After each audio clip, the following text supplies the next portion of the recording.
What's up, lifelong learners? This is your boy, Mr. Heng, and today we're going to be talking about composition, but with the focus on lines and rule of thirds. But before we do that, I wanted to give a shout out to physcially, a mic company, Rode, another mic company, for supplying me these mics to use for these recordings, and Aperture for sending me the lights here to use. And also I wanted to give a shout out to Geek for sending me these headphones for review, and I'm using in my classroom. And I'm also giving a shout out to Jellycomb. Thank you for sending me this wireless keyboard to use with my iMac. Anyways, let's get into the video. I grew up pretty hood, and I was asked to join gangs, but always respectfully declined. Why? Because I was a schoolboy. I knew that education was my way out of the hood. At age 25, I started my dream job as an educator. Since 2006, I've been teaching high school kids how to transform their lives through education. So, consider subscribing and join the mission to make the hood all good. Alright, so this is a second video. If you want to watch the first video, link, it's right there. We're going to get into composition with an emphasis on lines and rule of thirds. The first line we want to talk about is vertical lines, and vertical lines are static and strong lines. So when you're looking at a composition and you have these vertical lines, I know they're not perfect vertical lines, but they're pretty vertical, and that symbolizes some type of static and strong structure. So these poles are holding this deck in place, because here's my wife walking on the deck. Now, if you can imagine when the waves are coming in and the deck is moving around, you want it to stay as still as possible. And you can also tie a boat to this because the boat's not going to go anywhere. So that's what vertical lines are used for, is for a sense of static things that cannot be moved easily. The next thing is horizontal lines. And horizontal lines are lines that go left to right like this. So look for the lines that are left to right. Now I know I have vertical lines as well right here, but I have horizontal lines, and horizontal lines is a symbol of stability physically, not so much. And think of it in terms of balance, like your physical balance, not balance in the artistic sense, but your physical stability / balance when you're standing on something, and it feels leveled and it feels like you're not going to tip over. So that's what horizontal lines are used for in composition. And then you have diagonal lines, which shows a sense of motion. And I know I have all these math things on the side. I'm not going to talk about that because people are afraid of math, but I did teach it to my students. Single subject integration, you know what's up. When you're in Long Beach, you know what's up. So diagonal lines give a sense of motion. Now imagine if my wife did not place her hand there, she would totally fall because she's standing on this diagonal line, which gives you a sense of motion. So think of, let's say, a scene from Titanic, because my students were using that a lot. And they were showing scenes where people were just like sliding down that boat, and the boat's like tilting. And then it's just people are just sliding and trying to run up and not fall into the water. So that's why diagonal lines are used in movies, is that sense of motion. And also used in photography, of course. And then we have these things that are curved lines, which are supposed to be pretty peaceful and calm and tranquil. If you look at the images right here, I used this river that I was in Taiwan. I'm just enjoying my sight at this. I love chasing waterfalls.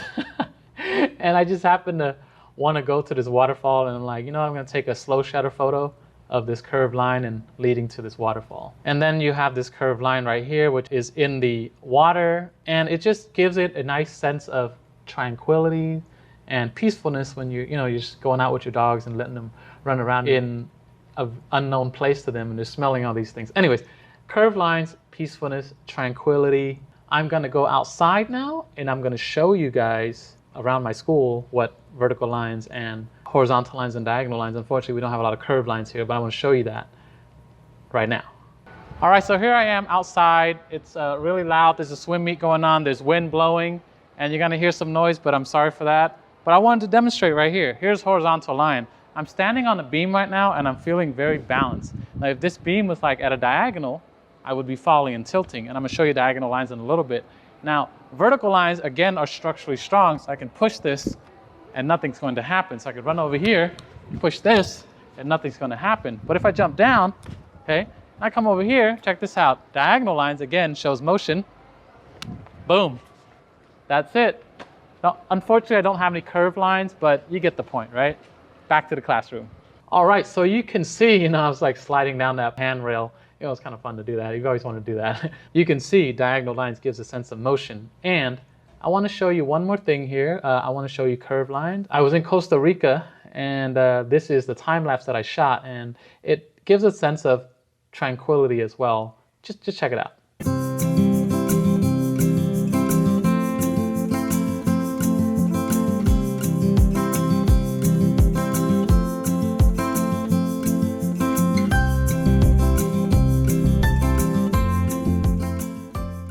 All right, well, I hope you guys enjoyed that video of me in Costa Rica shooting a time lapse from my hotel room.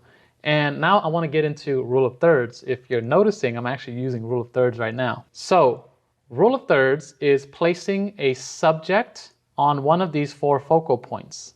And the rule of third gets its name from dividing the width into 3 sections and the height into 3 sections like this. That is how the name of rule of thirds came from. And I'm glad one of my students asked me, wait, why is it rule of third if it's like 4 focal points? Well, the 4 focal points are at the cross sections of these imaginary lines that we have that splits the image into thirds.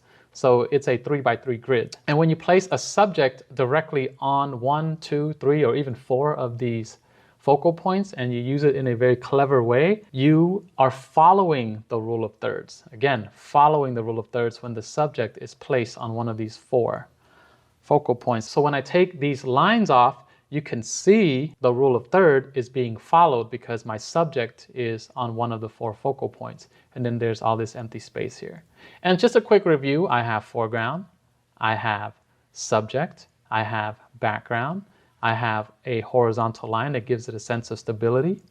And I have simplicity because there's nothing else that's like really taking your eyes away from this car moving forward. I have motion blur to give it a sense of motion without diagonal lines. So there are a lot of things you could do with composition. That's following the rule of thirds, is when you place the subject on one of these 4 points. Now the next thing I want to show you is how to break the rule of thirds. My poor wife, I feel so bad for her. She's always my model. So in this photo, I was practicing informal balance, but I also used the rule of thirds. Notice how my wife is not on one of these 4 points. But what I'm doing here is I'm practicing informal balance by placing something light, which is my wife, and something dark on the right side here, and they're balancing each other out. And in terms of weight, a human being trying to balance out this weight over here, like physical weight of this sign right here. And then I'm also using, again, horizontal lines. I'm using a diagonal line. I'm using a horizontal line right here, per se. All right, I got some diagonal lines right here.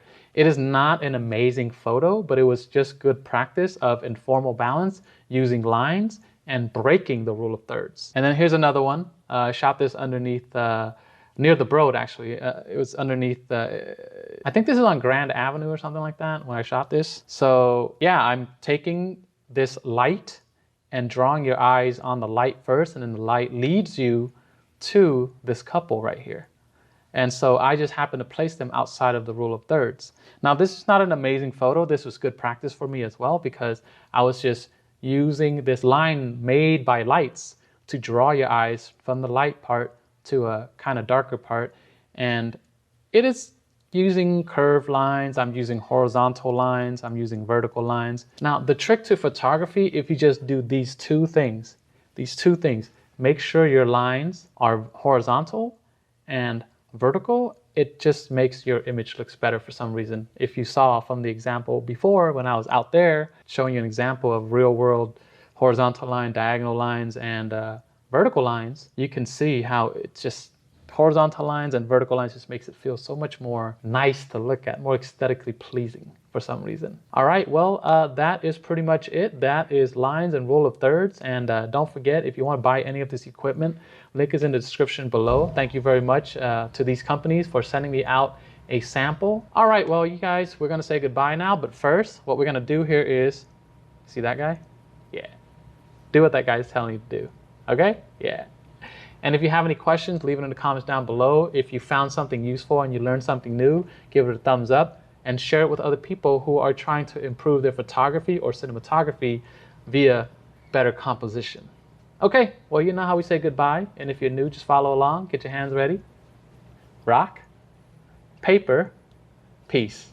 Let's hang out again in the next video.